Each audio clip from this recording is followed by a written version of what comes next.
Hello बच्चों। तो आप सब कैसे हैं। आज हम कैरम बोर्ड के बारे में पढ़ेंगे। आज हमारा चैप्टर क्या है? Carrom board.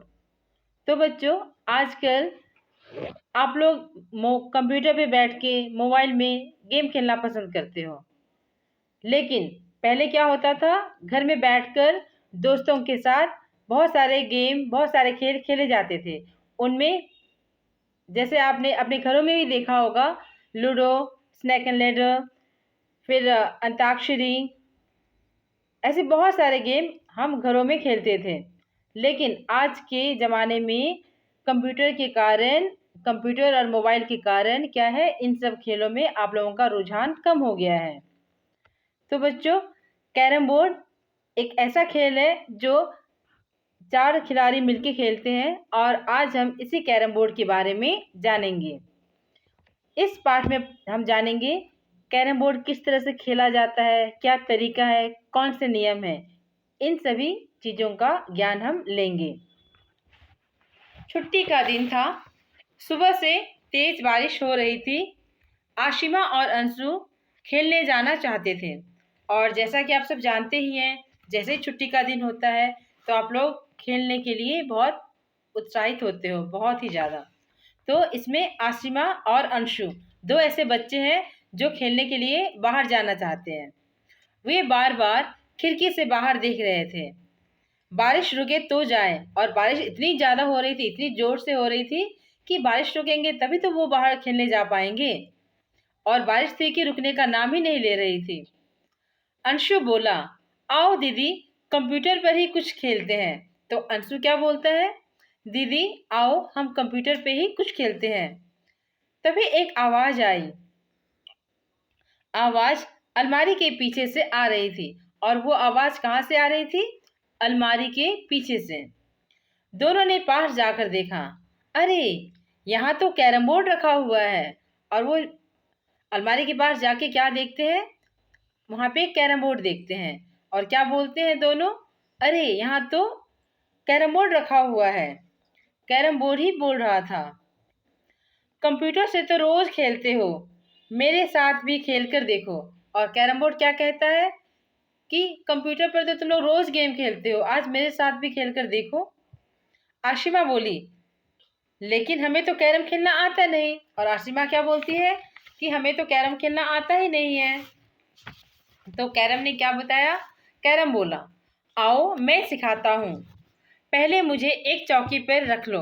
तो कैरम खेलने के लिए हम क्या करते हैं, सबसे पहले उसे एक चौकी पर रखते हैं। दोनों बच्चों ने झट से कैरम बोर्ड को एक चौकी पर रख दिया, और आशिमा और अंशु दोनों मिलके उस कैरम को एक चौकी पे रख देते हैं।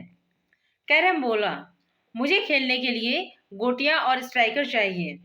और कैरम क्या कहता है, मुझे खोलने के लिए, आपने अपने घरों में भी देखा होगा, कैरम खेलने के लिए हमें सफ़ेद और काले रंग की गोटियां का इस्तेमाल करते हैं, और एक हमारा कौन सा गोटी होता है, क्वीन, जो लाल रंग का होता है।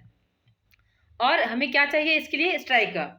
तो कैरम क्या बोलता है, मुझे खेलने के लिए गोटियां और स्ट्राइकर चाहिए।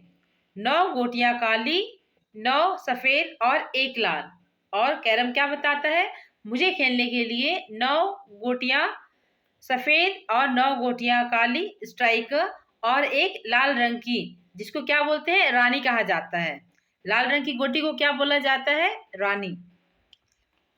अंशु ने अलमारी में से गोटियों का डब्बा निकाल लिया। और अंशु क्या करता है, अलमारी में से वो गोटियों का डब्बा निकाल लेता है। कैरम बताने लगा, मेरे बीच में बने गोले पर सब गोटियों को फूल की तरह सजा लो। और कैरम क्या कहता है कि मेरे बीच में बने गोल जो है उस पे सब गोटियों को फूलों की तरह, फूल की तरह बिल्कुल सजा लो। रानी को बीच में ही रखना, और जो लाल रंग की गोटी है रानी, उसे कहाँ पे रखना है, बीच में। मेरे चारों कोनों पर जालीदार थैलियां बनी हुई है। आपने देखा होगा, कैरम के चारों ओर एक थैली जैसी बनी होती है, वहां पे जब हम गोटी ऐसे मारते हैं ना तो वो वहां पे जाकर अटक जाता है। रानी को बीच में ही रखना, और रानी को कहाँ पे रखना है, बीच में। तो कैरम क्या कहता है कि मेरे बीच में बने गोले पर सब गोटियों को फूलों की तरह सजा लो। रानी को बीच में ही रखना। मेरे चारों कोनों पर जालीदार थैलियां बनी हुई है जो गोटियों को रोक लेती है। मेरा स्ट्राइकर गोटियों से बड़ा होता है और जो मारने वाला जो स्ट्राइकर होता है वो गोटियों से बड़ा होता है। स्ट्राइकर को बोर्ड पर खींची रेखाओं के बीच में रखकर उंगली के जोर से मारा जाता है। और स्ट्राइकर को हम कैसे मारते हैं? गोटियों के बीच में, स्ट्राइकर को दोनों हाथों के बीच इस तरह से मारते हैं। स्ट्राइकर को बोर्ड पर खींची रेखाओं के बीच में रखकर उंगली के जोर से मारा जाता है। स्ट्राइकर से गोलियों को थैलियों में पहुंचाने का प्रयास किया जाता है। बार बार हर खिलाड़ी स्ट्राइकर से निशाना बनाकर मारता है और बार बार हर खिलाड़ी क्या करता है? स्ट्राइकर से निशाना बनाकर गोटी को मारता है ताकि वो गोटी कहाँ पहुंच जाए? थैले में पहुंच जाए। एक बार फिर और चांस मिलती है और जब एक बार एक गोटी अंदर चला जाता है तो फिर से दोबारा हमें चांस मिलता है और स्ट्राइकर ही थैली में चला जाए तो जीती हुई गोटियों में से एक गोटी वापस बोर्ड पे रख देते हैं। और जब स्ट्राइकर ये जब अंदर चला जाए एक बार में ही तो हम क्या करते हैं? वो जितनी भी गोटी जीती हुई होती है उसे वापस बोर्ड पे रख देना पड़ता है। रानी गोटी को जीतने के लिए उसके पीछे पीछे एक और गोटी भी थैली में पहुंचानी होती है और हमें क्या करना पड़ता है? रानी गोटी को जीतने के लिए उसके पीछे पीछे एक और गोटी भी थैली में पहुंचानी होती है। ऐसा न होने पर रानी गोटी को वापस बोर्ड पे रखना होता है और अगर ऐसा न हो पाए तो रानी गोटी को क्या करना पड़ता है? वापस रखना पड़ता है बोर्ड पे। जो खिलाड़ी अधिक गोटियां थैलियों में पहुंचाता है और जो भी खिलाड़ी इस खेल में सबसे ज़्यादा गोटियों को थैलियों में पहुंचाता है वह जीत जाता है। कई बार खिलाड़ी दो दो के जोड़े में बनाकर भी खेलते हैं और बहुत बार क्या होता है कि एक तरफ दो और एक तरफ दो, इस तरह भी बनाकर खेला जाता है। हार जीत का निर्णय अंकों को जोड़कर होता है और इस हार जीत का निर्णय कैसे होता है? अंकों को जोड़कर, मतलब जो जितना गोटी अंदर डाला वही जीता माना जाता है। सफेद गोटियों के 2 अंक और सफेद गोटियों के कितने अंक माने जाते हैं? 2। काली गोटियों का 1 और काली गोटियों का कितना? 1 और रानी गोटी के 5 अंक माने जाते हैं।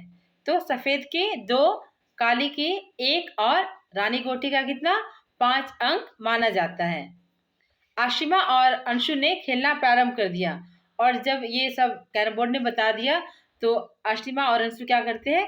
खेलना प्रारंभ करते हैं।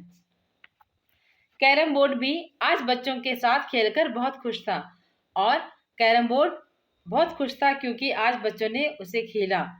तो बच्चों, आशा करती हूँ आपको यह कैरम बोर्ड बहुत अच्छे तरीके से समझ में आया होगा और आप सब जब भी समय मिले तो अपना मोबाइल कंप्यूटर जरा छोड़ के ये कैरम बोर्ड भी खेलो। इसमें भी आप लोगों को बहुत ज़्यादा आनंद आएगा। Thank you.